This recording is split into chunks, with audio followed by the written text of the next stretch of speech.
आज की कहानी हम आपको सुनाएंगे बहुचर्चित लीना शर्मा हत्याकांड की। मध्य प्रदेश के नर्मदापुरम जिले के सोहागपुर में 2016 में घटी यह घटना दिल दहला देने वाली थी। अपनी भांजियों की जमीन पाने के लिए कांग्रेस नेता प्रदीप शर्मा ने 9 अप्रैल 2016 को अपनी भांजी की क्रूरता की सारी हदें पार करते हुए हत्या कर दी। रिश्तों को तार तार करते हुए मामा ने अपनी भांजी के सारे कपड़े उतार उसे जमीन में गाड़ दिया। जिस समय हत्या की गई, लीना दिल्ली में स्थित अमेरिकन एम्बेसी में असिस्टेंट के पद पर काम संभाल रही थी। दोस्तों, आज के केस का सच जानकर आप भी हैरान हो जाएंगे। आइए कहानी शुरू करते हैं सिलसिलेवार तरीके से। मध्य प्रदेश के सोहागपुर गांव में लीना और हेमा 2 बहनें थी। पति से अनबन होने के कारण इनकी मां अपने मायके में ही रहा करती थी। समय बीतता गया। मां ने अपनी पुश्तैनी जमीन दोनों बेटियों के नाम करवा दी। इनमें लीना और हेमा को करीब 12-12 एकड़ जमीन मिली थी। हेमा की वर्ष 2013 में शादी कर दी गई। वही लीना को दिल्ली अमेरिकन एम्बेसी में असिस्टेंट की नौकरी मिल गई थी। हेमा अपने पति के साथ रहने लगी। वही लीना अपनी नौकरी के चलते दिल्ली में रहने लगी थी। सोहागपुर गांव में ये अक्सर अपने मामा के यहाँ आया जाया भी करती थी। इनके मामा के घर पर जमीन के मतभेद को लेकर 2015 तक आते आते इनका गांव में आना कम हो गया था। इनकी सारी जमीन की देखरेख कांग्रेस नेता प्रदीप शर्मा कर रहे थे, जो रिश्ते में इनके मामा थे। दरअसल 2 बहनों की 24 एकड़ जमीन थी। जमीन से जो भी फायदा होता, प्रदीप उन्हें देने की बजाय अपने पास ही रखता था। प्रदीप का गांव में एक बड़ा नेता होने के कारण काफी दबदबा भी था। प्रदीप के घर 8-9 नौकर भी काम किया करते थे। अपनी दोनों भांजियों की जमीन को लेकर प्रदीप के मन में लालच था। प्रदीप यह नहीं चाहता था कि जमीन दोनों बहनों के पास जाए। लीना और हेमा की जमीन नाम होने के बावजूद भी प्रदीप इन 24 एकड़ की जमीन पर अपना मालिकाना हक मानता था। आप और हम सबको पता है, अपने समाज में किसी के साथ गलत होता है तो कोई आवाज नहीं उठाता है और ना ही कोई आस पड़ोसी गलत को गलत और सही को सही बोलता है।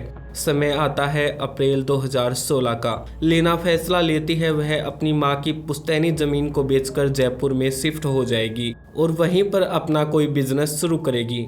4 अप्रैल 2016 को लीना अपने मामा को फ़ोन करती है और अपनी 12 एकड़ ज़मीन पर फेंसिंग लगाने की बात कहती है। प्रदीप अपनी भांजी को धमकाते हुए कहते हैं कि उसने ऐसा किया तो उसे अपनी जान से हाथ धोना पड़ेगा। लीना ये सुनकर हैरान थी, क्योंकि ज़मीन लीना के होने के बावजूद भी उसके मामा उस ज़मीन पर अपना मालिकाना हक दिखा रहे थे। ऐसे में बिना फेंसिंग के अगर लीना ज़मीन बेचती तो कोई नहीं खरीदता, क्योंकि गांव में सबको पता था कि प्रदीप एक पावरफुल और दबंग इंसान है। गांव में सब लोग उससे डरा भी करते थे।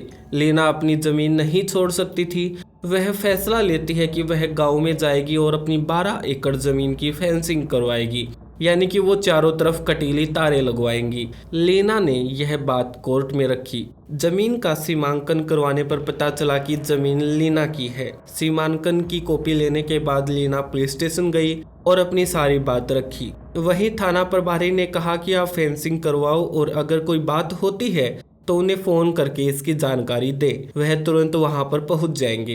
28 अप्रैल 2016 को लीना प्रताप कुशवाहा नामक युवक से मिलती है, जिससे वह फेंसिंग करवाने की बात करती है। दरअसल प्रताप कुशवाहा का कटीली तारों का कारोबार था। वह हामी भर देता है। 29 फरवरी को लीना अपनी 12 एकड़ जमीन पर फेंसिंग करवाने के लिए निकलती है। उसके साथ प्रताप कुशवाहा और तार लगाने के लिए साथ आए 2 कर्मचारी गंगाराम और तुलाराम भी मौजूद थे। खेतों में पहुंचने के बाद इन्होंने तार लगाने का काम शुरू किया। आसपास के खेतों में काम करने वाले या फिर यूं कहे अन्य सूत्रों से जैसे ही लीना शर्मा के मामा प्रदीप को इस बात की जानकारी मिली, वह तुरंत अपने नौकर राजेंद्र और गौरव के साथ खेतों में पहुंचे। खेतों में पहुंचते ही प्रदीप ने तार लगाने से प्रताप को रोका। प्रदीप के मना किए जाने के बाद प्रताप कुशवाहा और उसके कर्मचारियों ने तार लगाने का काम बंद कर दिया। जब लीना ने उन्हें कहा कि तुम क्यों रुक गए, इस जमीन पर मालिकाना हक उसका है। लीना ने कोर्ट के सीमांकन की कॉपी भी प्रताप को दिखाई, मगर प्रताप ने तार लगाने से इनकार कर दिया। उधर कांग्रेस नेता ने अपने ताकतवर होने का सबूत देते हुए लीना को पीटना शुरू कर दिया। प्रदीप और उसके 2 कर्मचारियों ने तब तक लीना की पिटाई की जब तक उसकी मौत न हो गई। लीना की हत्या होते ही तार लगाने आए तीनों युवक भाग खड़े हुए। प्रदीप ने अपने कर्मचारियों के साथ मिलकर लीना को पासी के जंगलों में दफना दिया। दफनाने से पहले इन्होंने लीना की साड़ी उतार दी ताकि कोई कपड़ों से पहचान ना कर सके। शव के सिर को बुरी तरह से डंडे मार मार के ऐसा कर दिया ताकि कोई उसे पहचान ना सके। प्रदीप ने 5 फीट गड्ढा खोदकर लीना को उसमें दबा दिया। मामला पूरी तरह से खत्म। 2 मई को प्रदीप ने पासी के पुलिस स्टेशन में अपनी भांजी की मिसिंग रिपोर्ट भी दर्ज करवा डाली। जब लीना की बहन हेमा ने हत्या की आशंका जताई तो पुलिस ने दिसंबर में केस की जांच शुरू की। पुलिस ने अपनी जांच के दायरे में कभी भी कांग्रेस नेता को नहीं आने दिया। आला अधिकारियों ने जब जांच पुलिस की दूसरी टीम को सौंपी तो तत्काल प्रभाव से सबसे पहले लीना की कॉल डिटेल्स निकाली गई। कॉल डिटेल्स से पता चला कि लीना का आखिरी कॉल प्रताप नाम के युवक को किया गया था। पुलिस ने प्रताप को जब हिरासत में लिया तो उसने बताया कि लीना उसके पास खेतों में तार लगवाने के लिए आई थी और वो लोग तार लगाने गए भी थे, मगर लीना ने अचानक मना कर दिया। पूछताछ में प्रताप कुशवाहा ने सिर्फ इतना ही बताया। ये बात किसी भी एंगल से पुलिस के हजम नहीं हो रही थी। पुलिस के सामने सवाल था कि अगर लीना तार लगवाने के लिए गई तो तार क्यों नहीं लगवाए। ऊपर से प्रताप ने आधे अधूरे बयान दिए थे। पुलिस ने प्रताप को फिर से गिरफ्तार किया और उसे टॉर्चर किया। टॉर्चर में प्रताप ने सच उगलना शुरू किया। उसने बताया कि वह अपने कर्मचारियों के साथ फेंसिंग करने गया था। जब उन्होंने फेंसिंग का काम शुरू किया तो प्रदीप अपने नौकरों के साथ वहां आ पहुंचा। प्रदीप ने फेंसिंग का काम रुकवा दिया और जब लीना ने इस बात का विरोध किया तो प्रदीप और उसके नौकरों ने लीना की हत्या कर दी। पुलिस ने प्रताप और उसके 2 कर्मचारियों के बयान के आधार पर प्रदीप को उसके नौकरों के साथ गिरफ्तार कर लिया। सेशन कोर्ट ने 2020 में प्रदीप और गौरीलाल और राजेंद्र को आजीवन कारावास की सजा सुना दी। सजा के बाद इन्हें पिपरिया जेल भेज दिया गया। फिलहाल ये अपनी आजीवन कारावास की सजा काट रहे हैं।